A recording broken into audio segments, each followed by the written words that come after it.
Now we will discuss about glands. Glands are divided into exocrine glands, endocrine glands, paracrine glands, and also mixed glands, right? But before going to glands in detail, first we will see how glands will develop. Actually, glands will develop from the surface epithelium only. Imagine this is the surface epithelium. We know the epithelium. Last session only we discussed. So, this is epithelium. Okay, I am drawing roughly. So, this is nucleus of lining epithelium. Of course, here connective tissue is there. That we know. Right? These epithelial cells proliferate and forms a cord of cells. Right? So, here these cells are proliferated and formed as cords of cells. So, this is the cord of cell. Right? After formation of cords of cells, okay, let me put the nucleus for all cells. After formation of cords of cells, these cords will be canalized. So, how it will become? Just after canalization I am drawing here. Okay. So, it will become like this. This cord of cell or these cords of cells form like tube or it has been canalized. As soon as canalization, actually it will be divided into upper part and lower part. Right? So, this upper part remain as a tube, upper part remain as a tube or upper part will develops as a duct, and this lower part differentiated into secretory element or secretory terminal, right? So, next how it will be developed I am drawing here. So, this is epithelium. After developing, how it will be, sorry.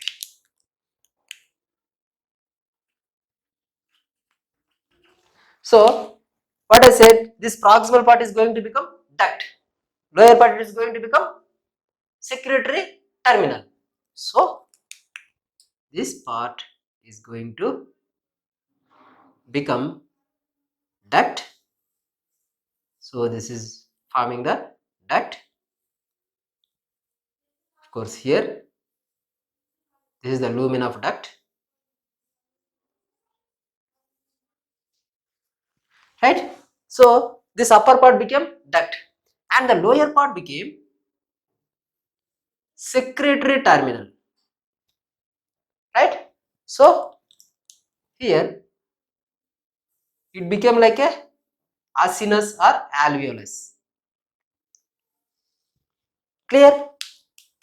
Now, this duct will opens over the surface of the epithelium. So, from here it will open into where? Over the surface. Is it clear? Now, with this we will define the glands. Glands are nothing but they are the organs of secretion. First point, they are the organs of secretion, right? And they derived from the epithelium, and secretory products secreted over the surface of the epithelium from which they have derived. That's it. So, simply glands are organs of secretion derived from the epithelium. Okay, remember that. That's sufficient. Then, this is the development of exocrine glands. Then, what about endocrine? Same thing will happen. So, like this structure I am taking here. So, here epithelium again, okay, and This is canalized cord of cells. This is canalized cord of cell. Okay.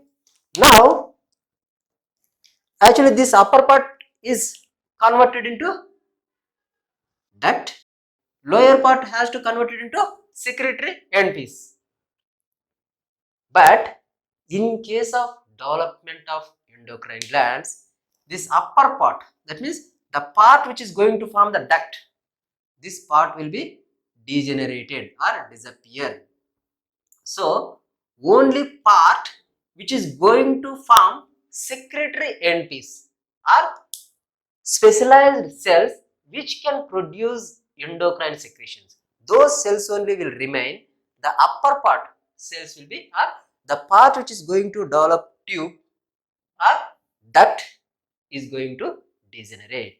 So these lower cells will form the endocrine glands, right? Of course, these endocrine glands again two types according to their development. If these endocrine cells align like a cards or clumps, if they are aligned as a cards or clumps, okay, so these type of glands what we call clump type or card type. Clump type or card type, these cells are permeated by, or in between these cells there will be capillary plexus or sinusoids.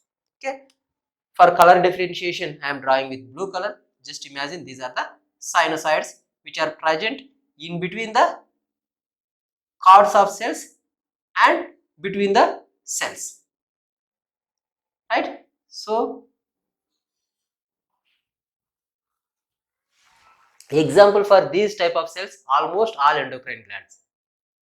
Okay, then if you take the another type, these specialized cells are the cells which are going to become endocrine glands. These cells arrange like a follicle. So they are arranging like a follicular manner, right? So if they arrange like a follicular manner, this type of endocrine glands what we call follicular type. Follicular type.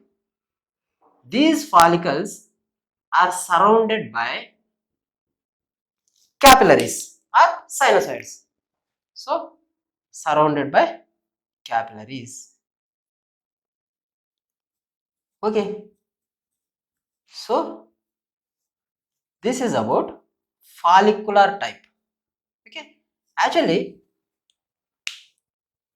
secretions from these cells, they are stored within these cells only, and secretions from these cells opened into or secreted into the sinusoids which are present in between these cells, right?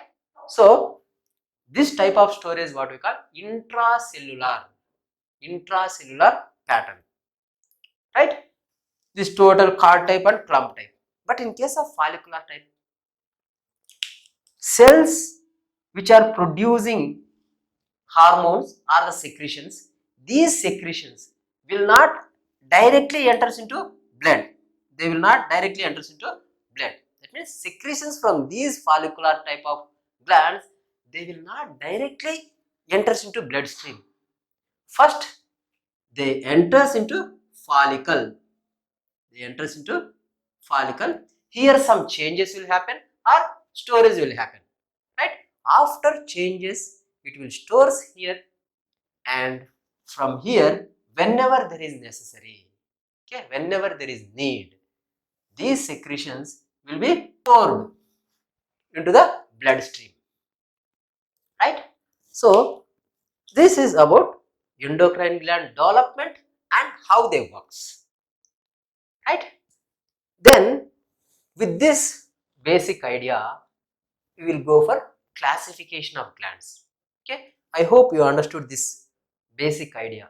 Now we will study about classification of glands. First, if you take glands, these glands are divided into mainly three types based on the where they are secreting, right? So if the glands are secreting or pouring their products or pouring their secretions into the ducts, if they are pouring their secretions into the duct, those glands, what we call exocrine glands. Exocrine glands. If glands secreting their products into the blood without ducts, so where they are releasing in the blood, right? If they are secreting their products into the blood, those glands, what we call endocrine glands. Okay, and another type of glands, what we call paracrine. Paracrine. Paracrine means what? These glands, actually there are one or two cells will be there. These glands, they are not secreting their products into the ducts and they are not producing their secretions into the blood. Then where they are secreting? They are secreting in the extracellular environment. So imagine this is the epithelium or the group of cells which are present here. In this, I am making one cell differently. Imagine that cell is paracrine gland cell. Okay, imagine this is. I never mean that it will be, this cell will be taller. Just for differentiation, I am putting this little taller. So this is the paracrine gland cell. If this cell secretes, secretions from this cell will be poured within the extracellular environment, or it will pour over the neighboring cells, and these secretions act on the neighboring cells, right? So secretions from the paracrine glands act locally. That means the secretions will be opened where? In the extracellular environment. Extracellular environment. Secretions from the paracrine gland secreted into the extracellular environment. Okay, so that is about paracrine glands. Examples of it, mainly enteroendocrine cells, upped cells, APUD, upped cells, amino precursor uptake and decarboxylase, right? So this is the classification based on where the secretions are poured. If the secretions are poured in the ducts, exocrine gland. If the secretions are poured in the blood, endocrine gland. If the secretions are poured in the extracellular environment, that is paracrine gland. Okay. Now about endocrine glands, I already told you in the introduction. They will be divided into clump type and follicular type. Okay, how will they secrete also I have explained.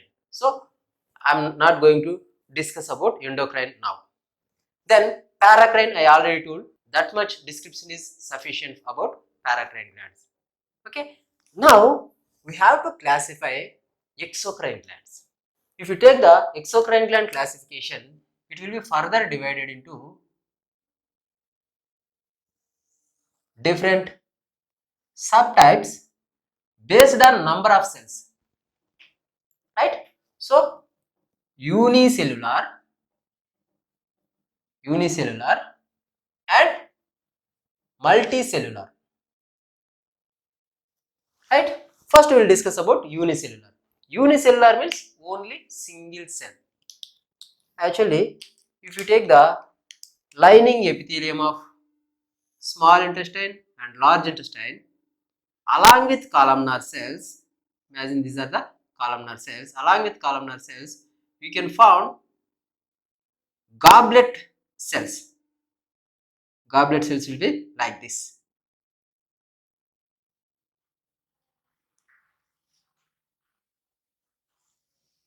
Okay. So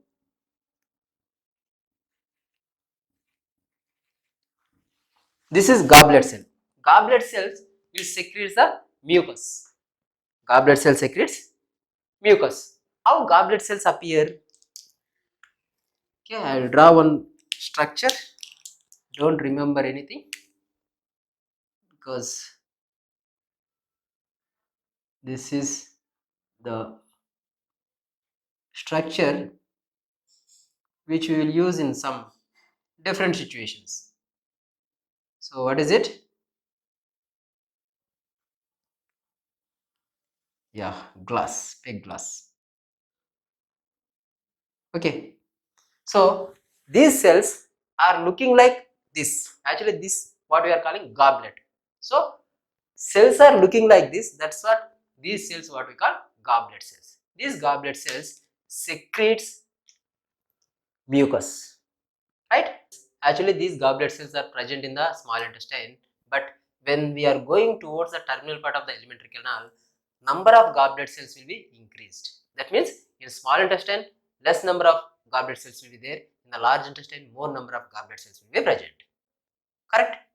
So that is about unicellular glands. Then multicellular glands. These multicellular glands further classified into different subtypes based on different factors. So what are those? We will see now. First, based on the number of ducts. Based on number of ducts. See here. This is one duct. Okay. And this is secretory element. Okay. So if this secretory element contains only one duct and which secretes into this duct only finally opening into the surface. This type of glands what we call simple glands, right? So these are simple glands.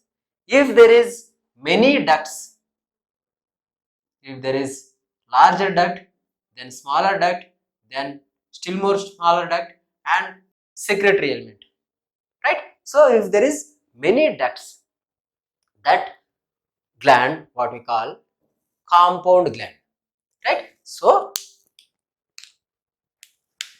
here multicellular we are dividing by what?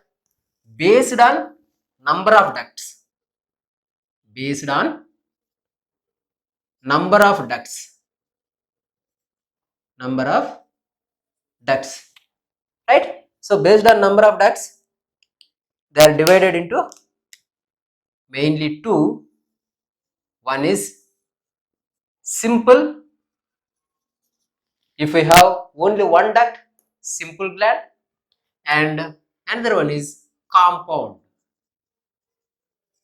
If we have more than one duct, okay, then multicellular glands further classified according to the shape of secretory element. Shape of secretory element.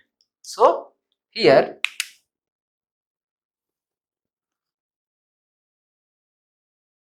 based on shape of secretory element, secretory end piece, secretory end piece. Okay, so based on secretory end piece, how is it divided? Imagine if the gland is like rounded and it is opened into duct. Okay, either alveolar or acinar. I will tell you what is the difference between alveolar and acinar. Okay, And if the secretory element is like tube, if the secretory element is like a tube, tubular. Actually, this is secretory element, but the secretory element or the secretory end piece is like a tube. I will draw duct with different color. Just imagine this is duct. This is duct here. Okay. So this is secretory element. This is secretory element. Okay. So if gland contains tubular secretory end piece, those glands what we call tubular glands. If the glands contains acinar or alveolar type of secretory end piece, those glands what we call acinar or alveolar. Clear?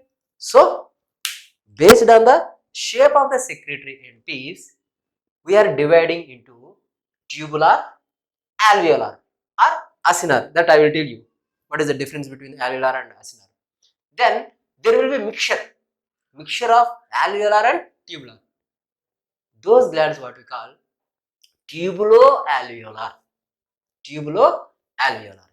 right? So let me tell you what is alveolus and what is acinus. See, if the secretory end piece is like flask shaped, that means if it is like this is the duct, okay, and this is the secretory end piece, okay, and this is the lining epithelium of duct, okay, and this is the lining epithelium of secretory element.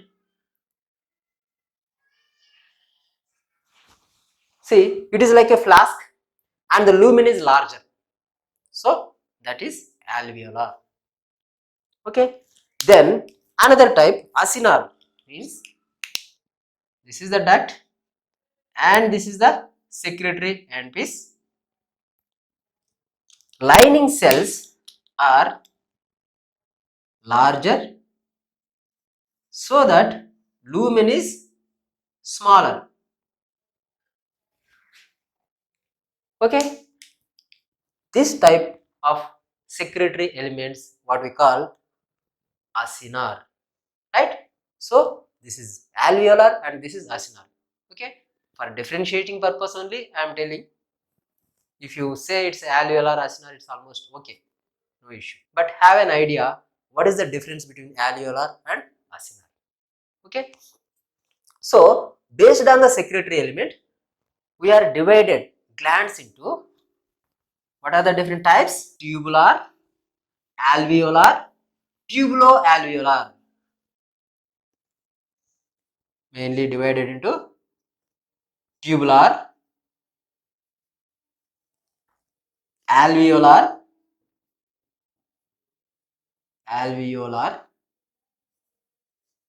or acinar, and tubulo-alveolar.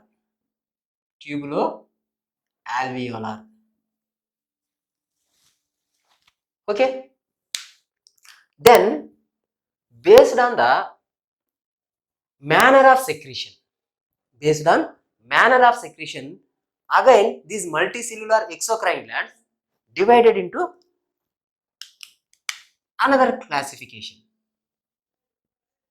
So what is the factor here? Based on manner of secretion,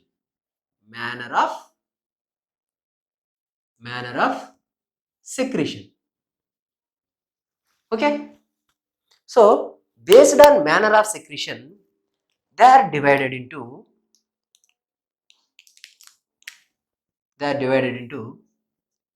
merocrine, apocrine,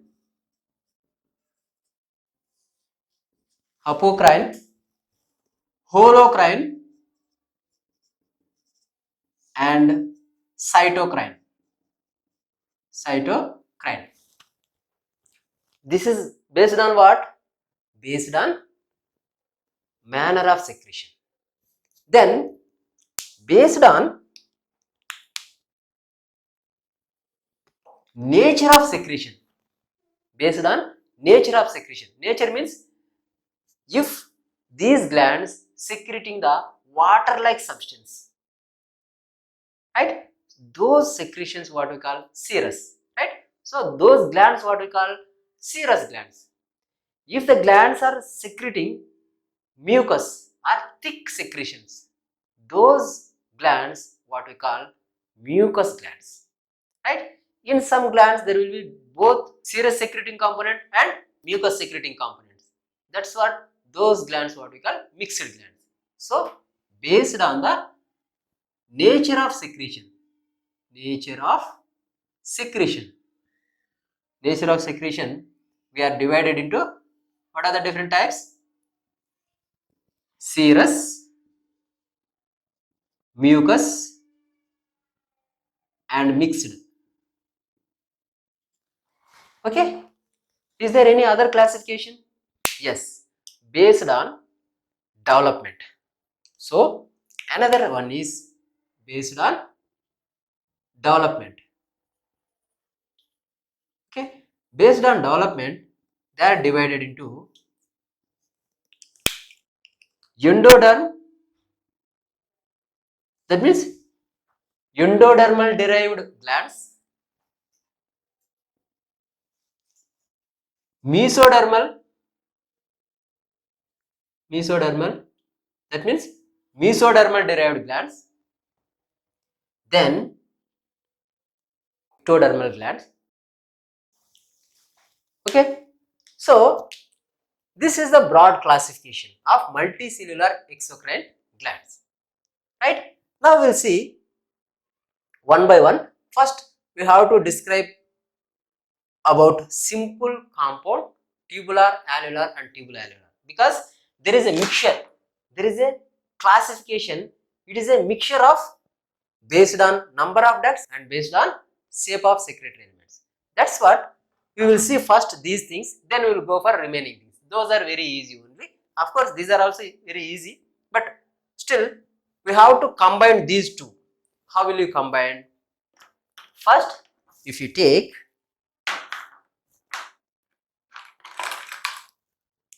simple tubular, right? So this is simple and tubular. So now it's a mixture of simple and tubular. That means what? Let me draw the diagram. I am drawing with different colors. First imagine this is the duct. What is the rule here? In the simple, only one duct should be there, and secretory element should be tubular.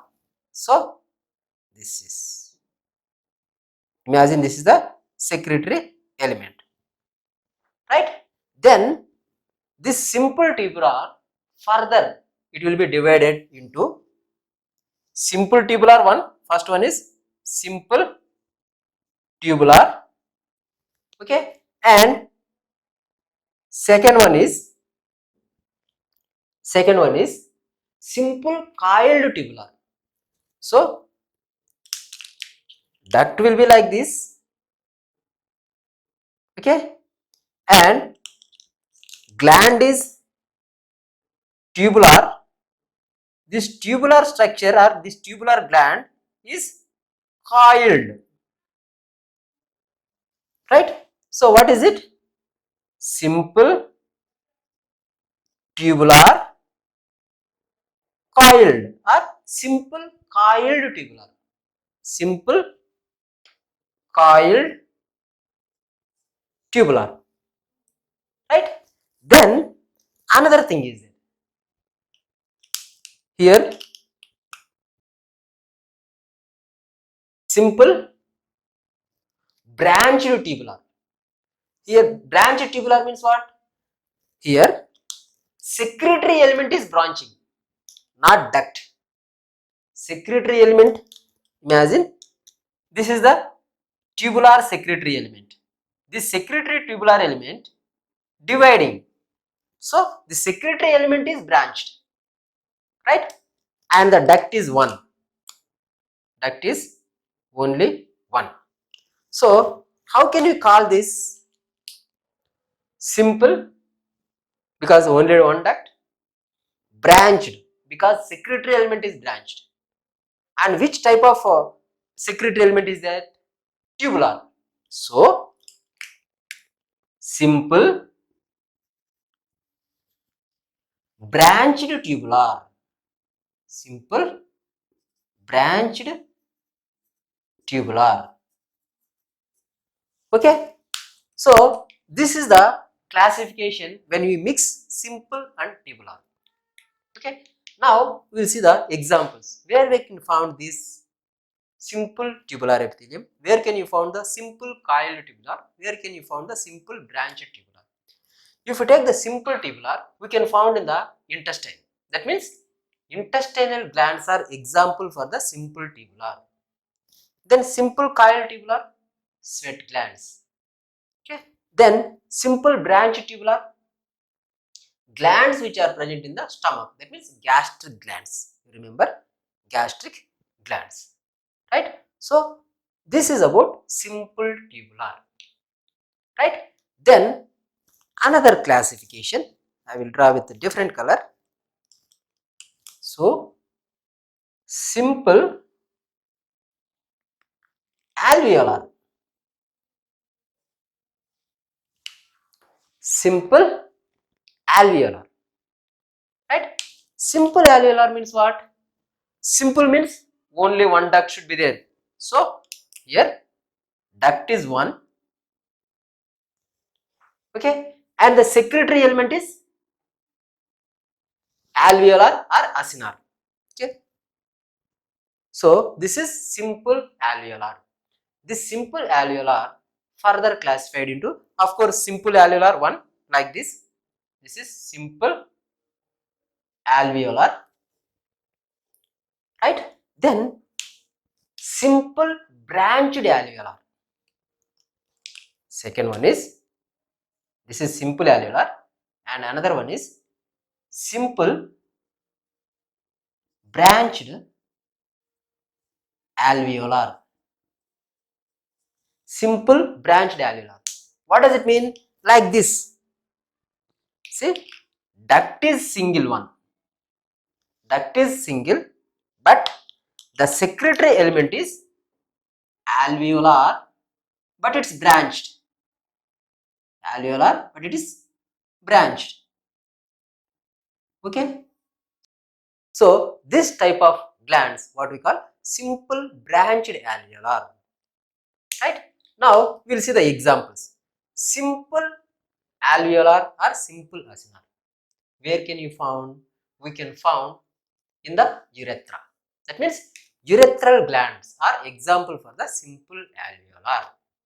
Actually, they are present paraurethral, periurethral, but simply remember urethral glands. Example, urethral glands. Example for simple alveolar.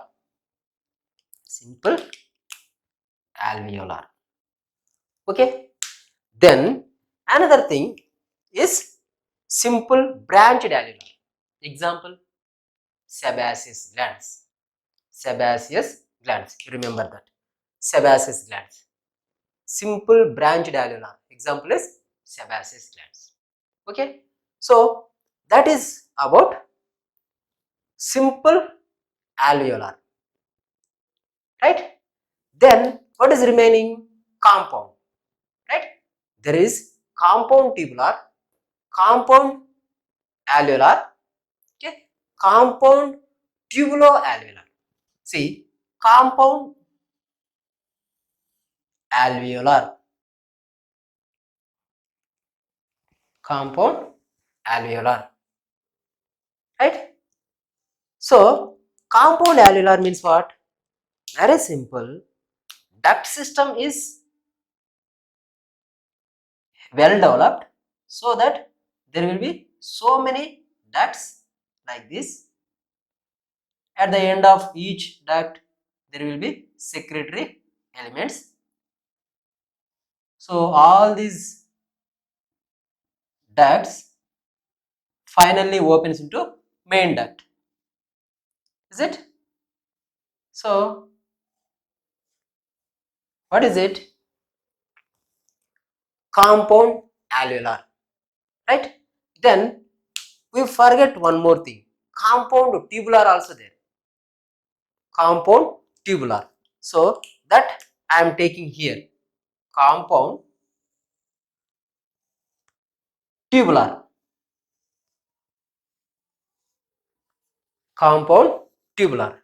Compound tubular means what? Same like this only, but the secretory element is tubular, right? The secretory element shape is tubular. Okay, anyway, let me draw that. Imagine this is the main duct, so these are smaller ducts, okay, and the secretory element is tubular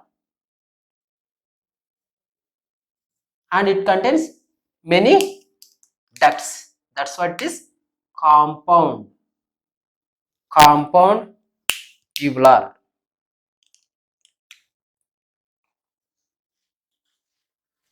right? So this is about compound tubular. Okay, where will they present? They are present in the cardiac glands. Cardiac gland means they are not present in the heart. Actually, if you take the stomach,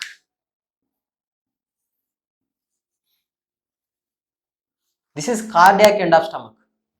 In the cardiac end of stomach, we can found some glands. Those glands what we call cardiac glands. So cardiac glands and Brunner's glands. Brunner's glands means what? Glands which are present in the submucosa of duodenum. Those glands what we call Brunner's glands. So example for compound tubular is Brunner's glands and cardiac glands, right? So that is about compound tubular, right? Then now we are going to compound alveolar or compound acinar. Compound means many ducts are there and the secretory elements are acinar or alveolar.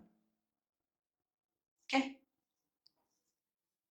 So example for it, mammary gland or non-lactating mammary gland. That means mammary gland between the puberty and lactation. And we can write pancreas and parotid gland also. Pancreas and parotid gland.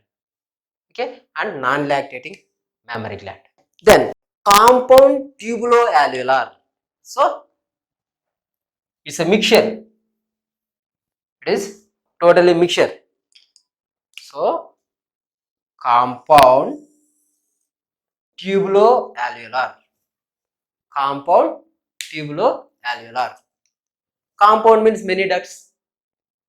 Tubulo means what? There will be secretory element will be tubular and also alveolar. That means secretory elements will be mixed. In that case, this is the duct and these are the branches of these ducts. So which contains both tubular secretory elements and alveolar secretory elements or alveolar secretory end pieces. Okay, so what are the examples for it? Examples for compound tubuloalveolar. Compound tubuloalveolar. Example is lactating mammary gland. Lactating mammary gland. Along with lactating mammary gland, you can write submandibular and sublingual salivary glands also. Submandibular and sublingual salivary glands also you can write under compound tubuloalveolar as an example. Right? So this is the classification based on the mixture of number of ducts and the based on shape of the secretory elements. Clear? With examples we have explained. I hope you understood. Okay, I think no need to repeat once again. Clear? So need repetition. Okay, see, simple tubular, simple tubular further divided into simple tubular proper and simple coiled tubular. That means if the secretory element is coiled, that is simple coiled tubular, and the secretory element is branched, simple branched tubular. Example for this simple tubular intestinal glands. Example for this coiled tubular sweat glands, and examples for the simple branched gastric glands, right? Then simple alveolar. Simple alveolar divides into simple alveolar proper and simple branched alveolar. Simple alveolar means single duct is there and the alveolar secretory element or rounded secretory element is there, right? Then simple branched duct is one, but the secretory elements are branched. That means branched alveolar. So example for the simple alveolar, urethral glands. Example for the simple branched alveolar, Tabasi's glands, right? Then compound tubular. Compound tubular. Compound tubular means ducts are many and the secretory elements are tubular in nature. So example for it, cardiac glands. Cardiac glands which are present in the cardiac end of stomach, and Brunner's glands, right? Then compound alveolar or compound acinar. In these glands, branching system is highly developed so that many branches will be there to the main duct, and the secretory element is alveolar or acinar. Example is non-lactating mammary gland. That means mammary gland between the puberty and lactation, right? And along with that, pancreas and parotid gland. Clear? Then compound tubuloalveolar. That means duct system is highly developed and the secretory elements are both alveolar and tubular, right? So examples for it, lactating mammary gland, and also we can write submandibular and sublingual salivary glands. Clear? So that is about classification. Then manner of secretion. That means based on manner of secretion, these multicellular exocrine glands divides into merocrine, apocrine, holocrine, cytocrine, right? So I am removing this. See, merocrine means, imagine this is the cell, and this cell contains secretory product. Of course, this is the nucleus and it contains secretory products as a membrane bounded vesicles. These vesicles will reach to the cell membrane and fuses with that cell membrane and secretes their secretions without any damage to the cell membrane. That means these vesicles will reach us here and binds here, and this releases their secretions like this. Okay, so this type of secretion, what we call exocytosis. If the secretion by the exocytosis, those glands what we call merocrine glands, merocrine or eccrine, right? Examples, sweat glands, parotid gland, pancreas. So these are the examples for merocrine gland, right? Here secretion is by the exocytosis, right? Then next type is apocrine. Imagine this is the cell and this cell contains secretory product, right? So imagine secretory product is here. This is secretory product is here.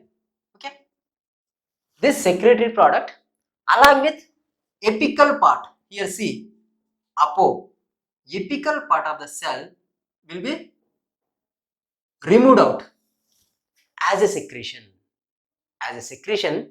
Along with secretions, apical part of the cell will be removed and secreted, right? So that type of secretion what we call apocrine.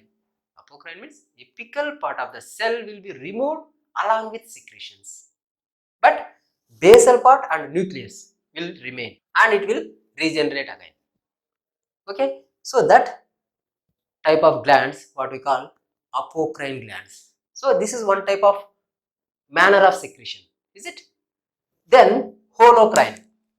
Imagine this is the cell and it contains secretory product. Clear? Then I didn't tell the example for this apocrine. No, apocrine glands examples are mammary gland. Actually, mammary gland is example for both merocrine and apocrine. Secretory cells of mammary gland, when they are producing or when they are releasing proteins, at the time secretion type is merocrine. If those cells are secreting fat, at the time the secretion type is apocrine. So those are the examples. Along with that, atypical sweat glands which are present in the axilla and groin region, right? So atypical sweat glands of axilla and groin region also releases their secretions in this manner. That means apocrine secretion, right? Then holocrine secretion. Holocrine cells means what? Here name implies that whole. Whole means total. Total cell disintegrate and dies and secreted as a secretory product.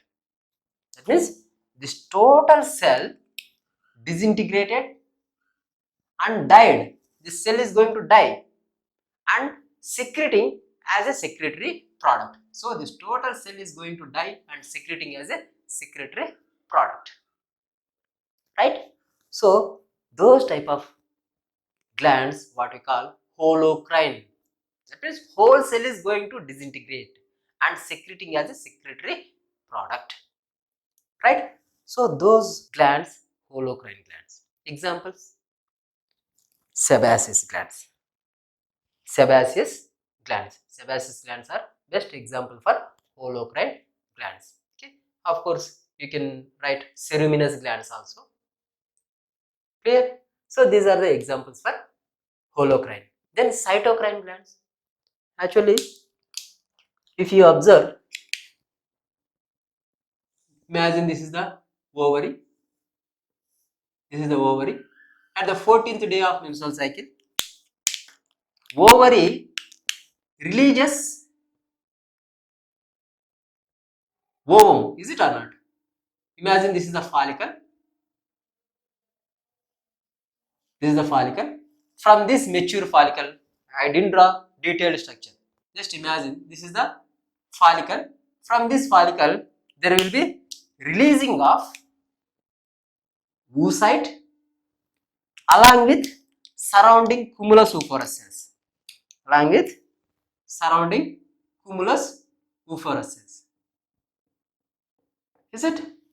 Actually, ovary is a gland and it is secreting the cells as a secretion. See, this is one cell and these are remaining cells.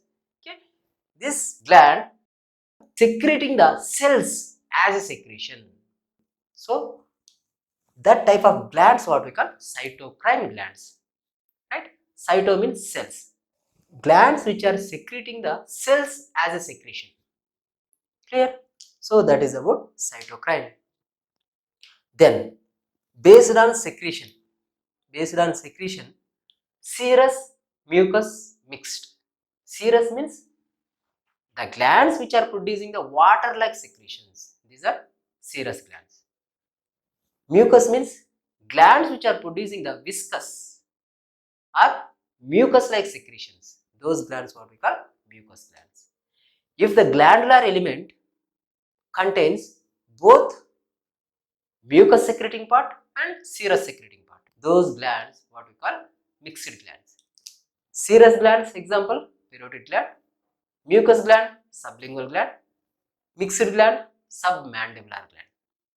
Okay, submandibular salivary gland. Okay, parotid gland, here submandibular gland, and mucus is sublingual gland. Clear? Then based on development, glands which are derived from the endoderm. That means you know the three germ layers: endoderm, ectoderm, mesoderm, right? Glands which are derived from or developed from ectoderm. Okay, those are ectodermal glands. Example is lacrimal gland, mammary gland, parotid gland. Okay, these things you can write.